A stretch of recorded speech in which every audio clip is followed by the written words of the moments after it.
Alright, 2011 na po talaga. As in, tonight, 2011 na. Pagkatapos, pag hit ng 12 o'clock, bagong taon na. Kaya kayo ba, alam niyo ba ang kapalaran nyo sa 2011 in terms of love and in terms of career? Kung hindi pa, eto na. Tutulungan namin kayo para may direksyon naman kayo sa 2011, di ba? Gabay. Kaya simulan na po natin, kasama natin si Miss Malu Lamoste, isang astrologer, at si Madam Ada Victoria, isang soul therapist. Good morning po and Happy New Year sa inyo. Unahan ko na kayo. Yes, Happy New Year. So again, we've mentioned na yung rabbit, they have good characteristics, mabilis and all that. Can you repeat it na lang for the benefit of those watching right now? Rabbit. Yes. Kasi ang rabbit, we all know what a rabbit is. It hops and hops and hops and hops. But basically, they're gentle. Gentle. Yes. Okay. So yung mga rabbit creatures, pinanganak kayo ng Year of the Rabbit, February diba? 3 pa yan, ha? That's true. Yes. That's true. Kasi sa pagpasok po ng bagong taon, Chinese New Year, di ba? Yes. So, let's talk about yung kapalaran nila in love and career. So, let's start with the rat. Yung mga pinanganak sa Year of the Rat. Ano po ba maging kapalaran nila sa love? Maganda po ang marriage ngayon and relationship, love and relationship. Kasi yung mga nasa rat mismo, meron silang tinatawag na sense of humor. So magiging masaya, very active ang kanilang love life ngayon. Wow, good for them. So kung pinanganak kayo sa rat, masaya kayo ngayong taon. Ma'am, si Miss Malu naman, sa career Pagdating naman sa ng mga career rats. naman, ang mga rats, they just have to define what they really want. And then go for it. So they have to know Yes. first what it is, define it. Yes. Kasi kung hindi, wala silang mapupuntahan. Walang direksyon. Okay. So you have to be very specific Yes, pala. Okay, moving on to the next sign, which is the ox. Uy, kami yan! Okay, so ito, interesado ako. Anong love life ko, ma'am? So love life po ng mga ox. Mga positive itong coming year na to kasi they are good provider. So walang problema ang mga misis sa kanilang mga magiging mister. And honest. Very honest sila. Very honest talaga. Okay. Yes. Totoo po yan. Miss Malu, how about you? Sa career naman ng ox. Pagdating sa career, ang mga ox kasi they're very steady. Ang kailangan na lang nila magdagdag kung gusto nilang magdagdag. Yun lang. So, ox are very steady and very calm also. Very, The ox are very calm also. Okay, moving on to the tiger naman. Ano magiging love life ng mga tiger? Love life, maganda pa rin. Ito, kasi karamihan talaga magaganda ang love life, career, and relationship. Generous. Generous, mga mapagbigay. Yung mga partners nila, magiging mapagbigay sa kanila. Oy, good! Swerte kayo! O, maganda na kayo para sa mga bags na tatanggapin. Just kidding. Generous po, mga tiger. And ma'am? Ang sa tiger naman, as far as career is concerned, matuto lang silang mag-teamwork. Teamwork Kasi with other usually, signs. Yes. Oo. Usually they want to go solo. Kasi powerful yung mga Yes, ano, very diba? powerful. Tiger. Yes. So they have to learn how A to little work bit with tamer. Tame themselves. Oh, how do you tame a tiger? How is that? Okay. Okay, moving on naman sa mga rabbit mismo. Magiging maswerte pa sila sa taong ito. Positive pa rin. Although na may mga pakipot na alisin na lang yun sa isip nila. Yung pagpapakipot, pag sinabi sa kanila na go, pakakasalan kita, and then go. Go. Basta true love, ha? Oo, True oo. love. So, Alisin mo na yung pagpapakipot ngayon. oo. Yan. Pwede ba manligaw yung mga babae sa lalaki? Pwede. Bakit hindi? Kasi Na may rabbit? tinatawag na simple seduction. Basta alisin yung pagpapakipot. Oh, wag pakipot. Modern. Alright. In terms of career, ma'am? Ang mga rabbit naman, they just have to prioritize. I-rank na lang nila kung anong gusto nilang gawin. Up to 3. Okay. Para nang sa ganun, they will be experts in all 3. Okay. In other words, their career can take them anywhere. Okay, so kailangan medyo focus sila muna Yes, sa tatlo. ma'am. Okay, how about dragons naman po? Medyo kailangan yung kanilang mga personalities, yung mga attitude nila, medyo pigilin nila kasi dominante. Medyo Yes. hindi maganda ang this coming year. Dominante. Yung pagiging dominante ba nila? So, tone down ng konti. Medyo baba ng konti ng ere nila.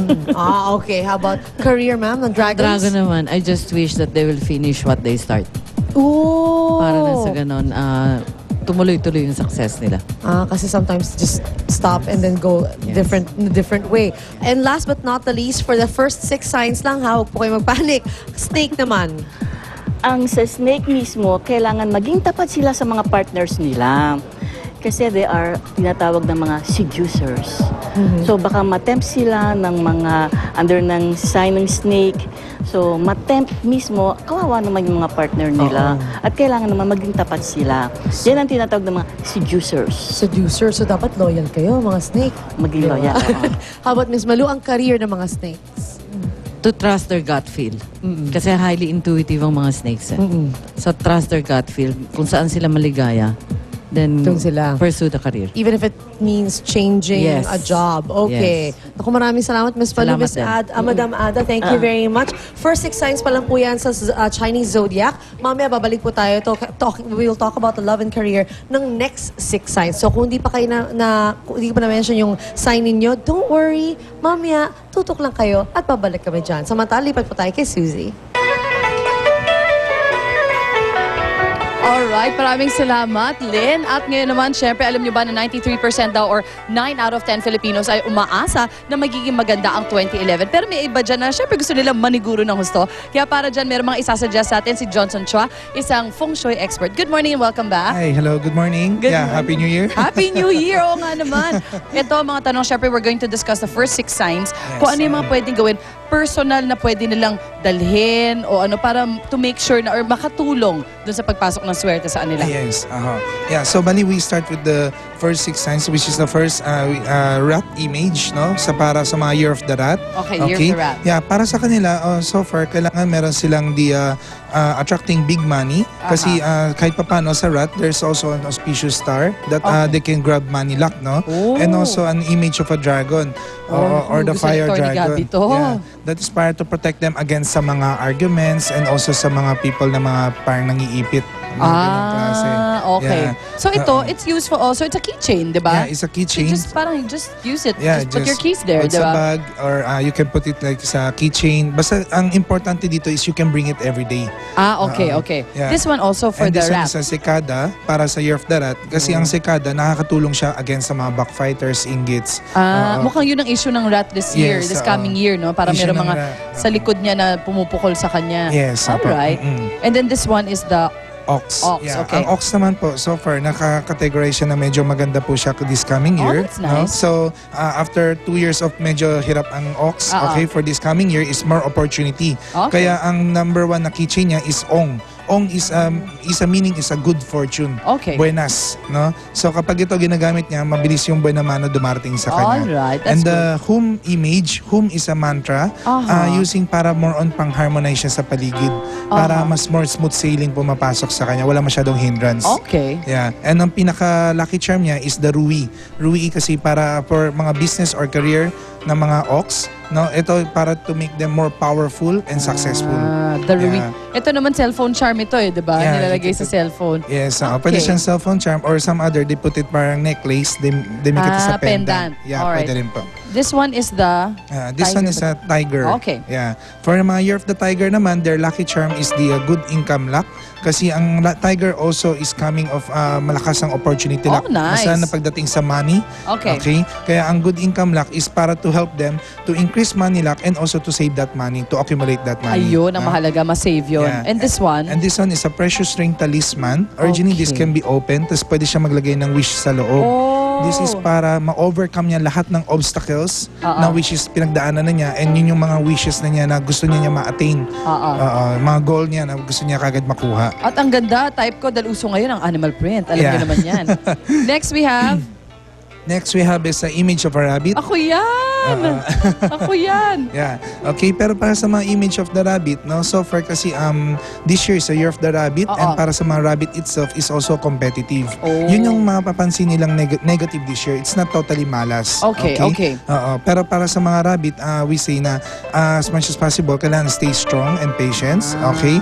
Kasi and also kailangan mas more harmonious. Kaya ang good luck charm niya is a 5 sets lucky charm. Okay. Ang 5 sets lucky charm is to attract 5 kinds of luck. Okay?